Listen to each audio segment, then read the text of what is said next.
Hello everyone, I'm super excited to introduce to you Dr. Jim Sharps.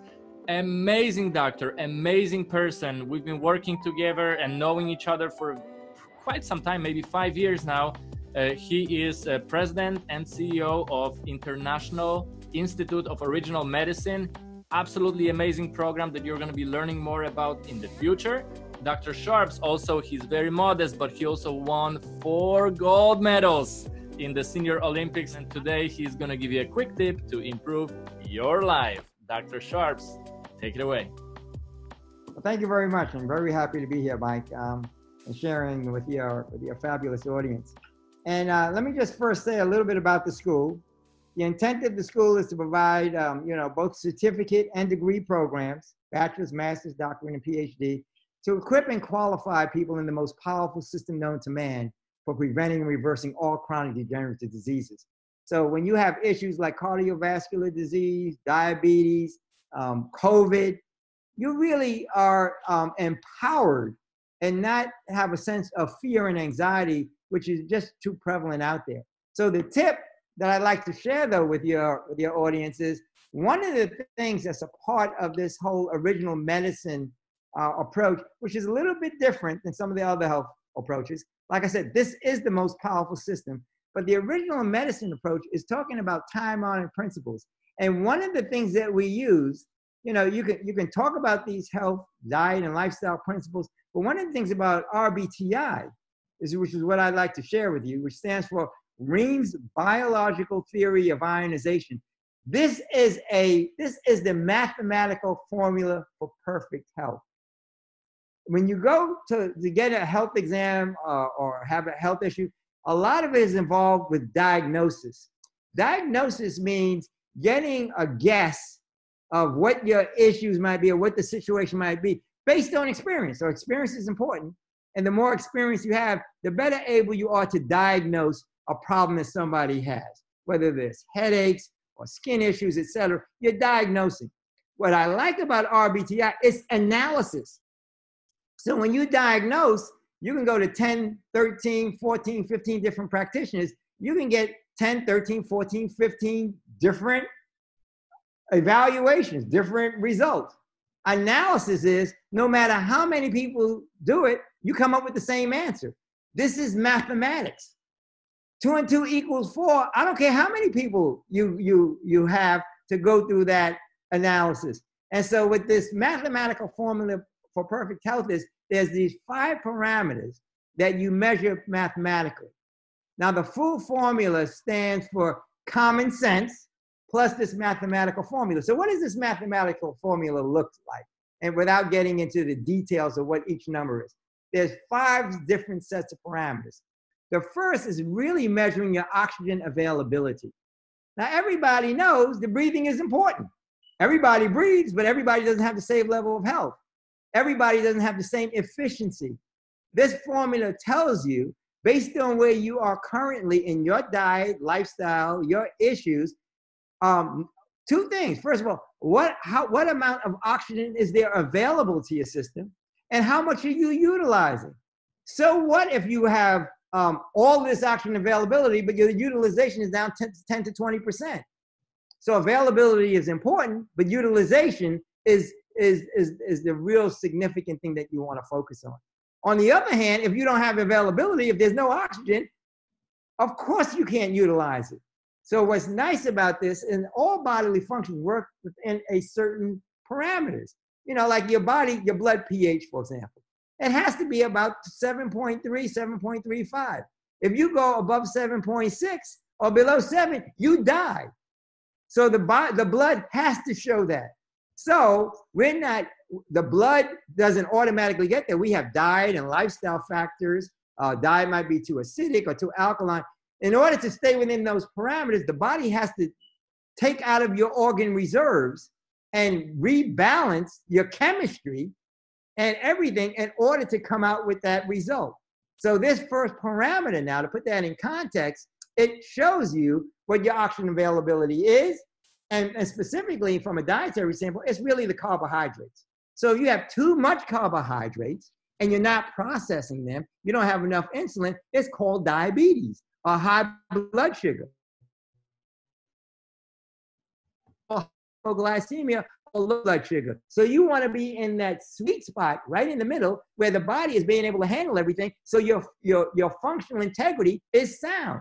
You're headache free, your mind is clear, your breath smells good, your skin is clear, your digestion is working. So that's what that first parameter is, to put that in a nutshell. And for your audience, if they're interested, I will send you personally a little summary explanation of the numbers and its description. But let me just give you kind of an overview here. So that's the first parameter, oxygen availability and utilization. And incidentally, where do you get most of your energy and vitality from? Most people, they talk about protein, they talk about carbs. No, the number one and most important nutrient for vitality is air. And I can prove it to you. You can have the best diet in the world, you can have the best medicine, if you don't have air, you're clinically dead. So that's the first and most important issue. And incidentally, people think a lot of their health and vitality comes from food.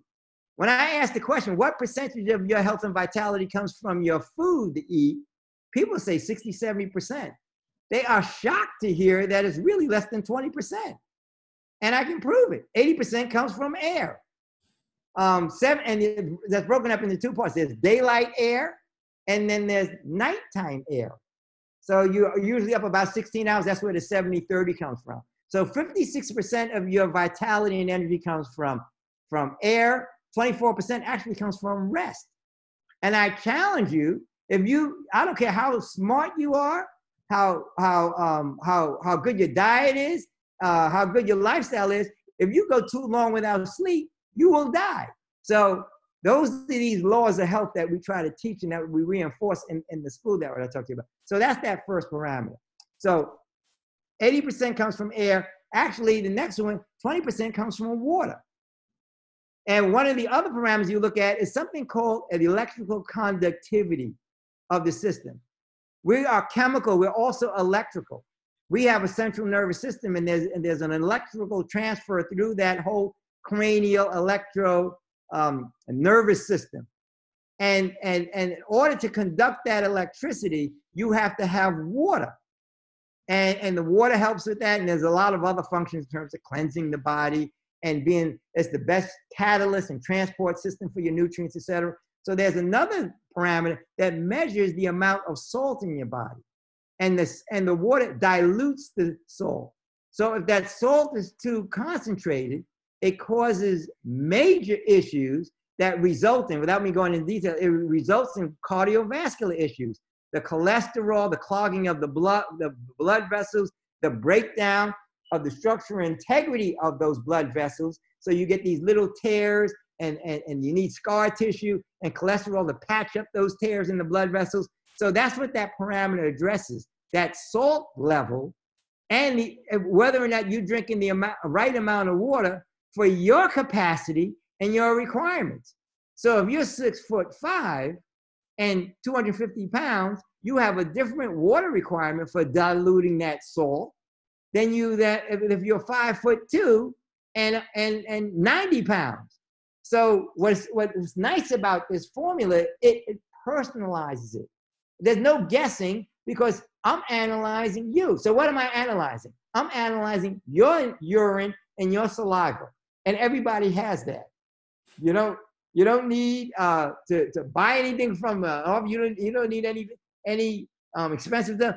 It analyzes it. It tells you, what is my salt level? Am I drinking the right amount of water? Am I getting in enough oxygen or too little? And it tells you what you need to do.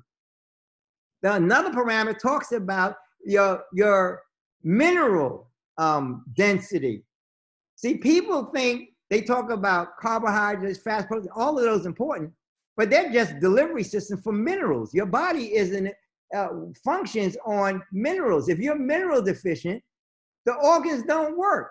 Your liver has to have water, oxygen, and the right amount of minerals to make the 6 billion enzymes it requires for digestion and for all of these functions that occur. Many functions occur that you're not even aware of. It's happening in your, what is called the autonomic system, the automatic system, not the sympathetic running and you're doing and you're doing. It's that behind the scenes keeping all these processes going. And it's minerals that are important. And that's why it analyzes, it tells you if you're mineral deficient and what types of minerals you're deficient in. And so what's the first and most important mineral? Incidentally, your body needs about 86 minerals. And if you have deficiencies of certain of those minerals, it has an impact on certain organs. You might wonder, for example, why certain organs have different colors. You know, the pancreas is a little bit different color than the heart and the spleen. It's because of the mineral content. All of the organs have certain mineral affinities. So the brain needs potassium. And that's where you get the gray matter. Okay, the heart might need other minerals that cause it to have its color, and the liver, for example, it needs certain carotenoids and certain minerals. The single most important mineral it needs is calcium. So you can have the best water in the world, but if you have a calcium deficient diet, you will have serious systemic dysfunction. And if the diet doesn't provide the minerals that these different organs need, so let me give you another, the reproductive system for men.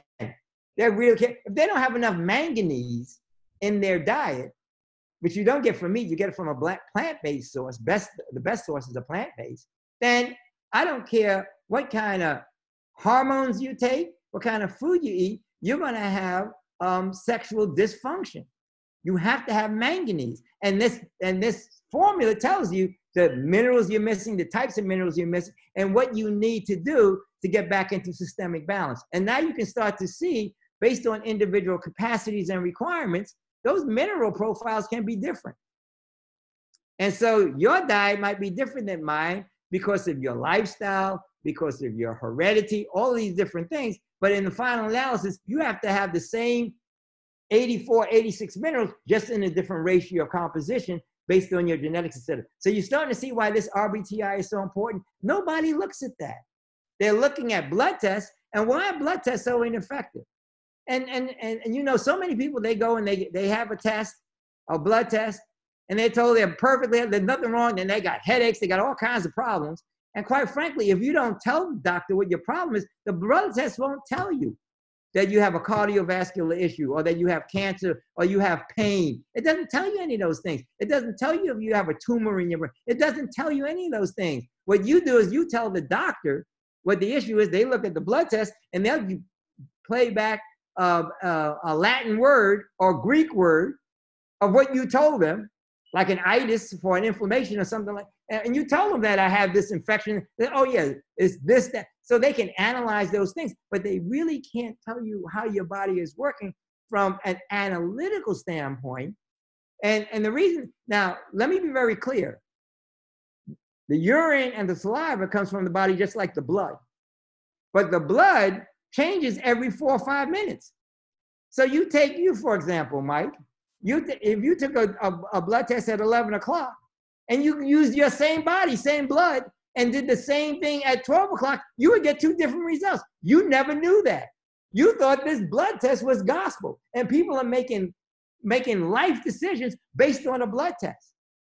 Whereas the RBTI is, and it has to be done in a certain way. Usually the best time to take it is about 1.5 hours to 2 hours after you eat, because then it's analyzing how your body is working.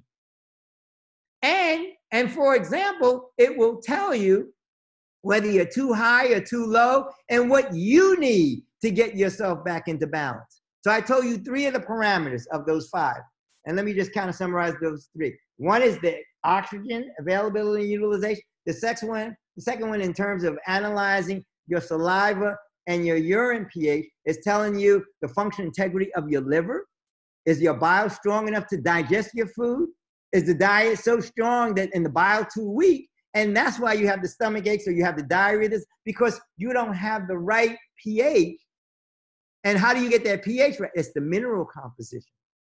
And it also tells you the kind of diet you need to have. So some people, that's why some people, a lot of my clients are vegetarians, and they're some of the sickest puppies in the world because they're doing good things wrongly. They went to some abstract thing, and yeah, those principles are right, but that's not meeting are. So that's why I love this system, because it individualizes diet. It tells you what your diet is. So if I'm getting ready to compete for my gold medals, for example, my diet needs to be a little bit different. And it's mineral complex because I need certain muscle integrity. Now, if you're going to be sitting at a desk all the time, you need more brain power. You need the potassium richness. You don't want that to be depleted. You might not care so much that your muscles aren't there because you're not going to be running from a saber-toothed tiger. And incidentally, the way the body works, and think of it this way, you have a bank account of these minerals based on when you were born and what you've been doing for you, a young fellow like you, what are you, 22 and a half? But so whatever those reserves are, if you don't have it in your diet, or if your lifestyle is pulling out, it goes into the bank account. And it goes into those organ reserves and it pulls it out. And let me put this in context. It usually takes about 70 to 80 years to exhaust that account. And in the meantime, you got all of these mini crises, which we call disease or health conditions. And usually, and to put it in context, and without me going into detail, let's say you have, this is true, by the time you're 18 to 22, you have your 100% reserves. That's why even those people, it's hard for them to die of COVID. They can drink a COVID cocktail, but they at 100% of reserves. But by the time you got to 80, if they haven't been doing the right things dietary and lifestyle-wise, by the time they're 70 and 80, they might be down to 20%. And why is that significant? Because while you're being attacked by these viruses, it doesn't have a whole lot to give. See, so, and if it's not in their diet and lifestyle, if you have a high reserve, you can compensate for those shortcomings in your diet and lifestyle. But you don't have a lot to give when you're down to 10%, or you're a 90-year-old. But I saw one woman, she was 102 years old, got COVID and she recovered, which means that she was at least at 20% reserves. Incidentally, most medical doctors, and while we're on this reserve thing, which is this RBTI does, the blood test tells you nothing about reserves. This gives you an idea of where you are in that reserve range. And those people, what the medical infrastructure is talking about, and what you hear in the media, they're talking about pre-existing conditions. To me, from an original medicine, from an RBTI, what that says is you have depleted reserves. So now, when it goes to the bank, you're already bankrupt. And as I started to say, from a medical model, you have to be below 30% reserves before they can even pick it up in the blood test. See, now you can break. That's why a lot of people, they're feeling terrible, but they might be at 40, 50% reserves. And as the body giving them these signs and symptoms, which incidentally is what the medical folks, they want to work on the signs and symptoms, take away the pain, take away the emotional imbalance with drugs.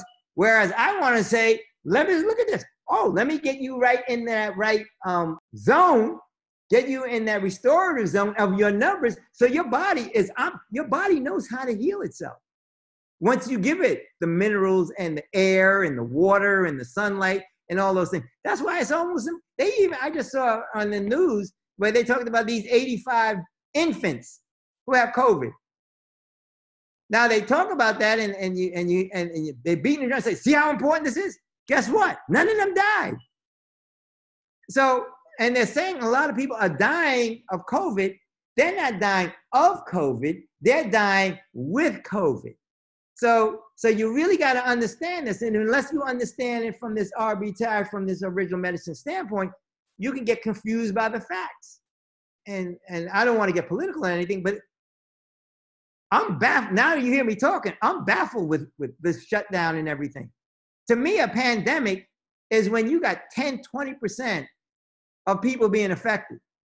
Now they're talking about all the people that are infected and in high numbers in the millions. But when all is said and done, 99% of them are either asymptomatic or recover. Now, you don't want anybody to die, but it's less than 1%. And I don't know if you looked at the worldwide numbers. In some countries, the numbers are like 15 dying. Finland has one of the best results. One of the things about Finland, though, is that per capita, they have more of these fever baths, these infrared saunas. They have more saunas per capita. They do it on a regular basis. Now, the COVID is very heat insensitive. That's why they're doing all this temperature checking. It can't survive in above 102 degrees. So if I'm at 101, I'm trying to get up to 102, 103. Because, and people pay their insurance premium, they want to get their affairs in order. So if you understand the basics of health, you don't have this fear and anxiety. So anyway, let me get back to RBTI. I told you about the first three parameters. I told you about oxygen availability. I told you about the second one is telling you about your mineral deficiencies and or requirements. And incidentally, women, you might wonder why women go to doctors more than men. I used to think it because they were more sensitive and we're more macho and this, that, and the other. No, they have a higher requirement than men do. And I'm not going to go into any details, but that's why. It's not in their brain. It's not in their mind. They don't need Paxil. They don't need Zoloft. They don't need anti-anxiety. They need to understand what their numbers are and to address the numbers, not the symptoms, not the signs and symptoms, but the underlying causes and contributing factors. So that's what that pH helps you to understand. And I told you the conductivity number, the salt number. Now, the fourth parameter is called cellular debris. And that is, you know, what your body can't use, has to get rid of it. It gets rid of it three ways, right? It gets rid of it through the skin, usually called sweat, or through the pores. It gets rid of it through what's called defecation. That's sitting on the toilet. And the other is urination. Those are the three ways. And people think that they get rid of most of their toxins through defecation, but it's through urination. And incidentally, the salt actually deodorizes it. That's why the urine doesn't smell like the defecation. It's all waste, but it's purified. And once you understand RBTI, you say, wow, your body is fearfully and wonderfully made. So you got all these checks and balances. But the point on the cellular debris is it basically tells you how well your body is functioning. So if those first three numbers are off and you have low cellular debris, which is the ideal, and incidentally, even, you know, there's an ideal set of numbers, but if any number is off, the equation is off. So some people, they'll look at one parameter and say, oh, look at this, and they go from there. But anyhow, the point is it can tell you whether, you know, you have, your body is holding those dead cells in, and guess what that's called? They call it cancer. It's dead and dying cells that you're retaining in the body. So you want to get rid of it. And this body is telling you whether or not you're getting rid of it efficiently enough. And guess what one of the cures are if you're not getting efficiently enough? More water. And then I'll go to the last one so I can finish up this tip before people die from boredom and from a state of tears with all this detail I'm giving, is measuring your ability to digest protein. Everybody's focusing on protein. But what the same thing that I talked about here, if you're getting the protein in, but you can't utilize it, and guess what? It's very, very toxic when you can't. That's one of those toxic things in the system. And it creates all the smell in the urea and all this excess nitrate, nitrogen, and ammonia nitrate, which basically has a lot of implications in terms of how well your digestion is working, whether you have too much protein, not enough protein, and a lot of other things. There are more things to it, but I just want to give you a sense of this mathematical formula for perfect health.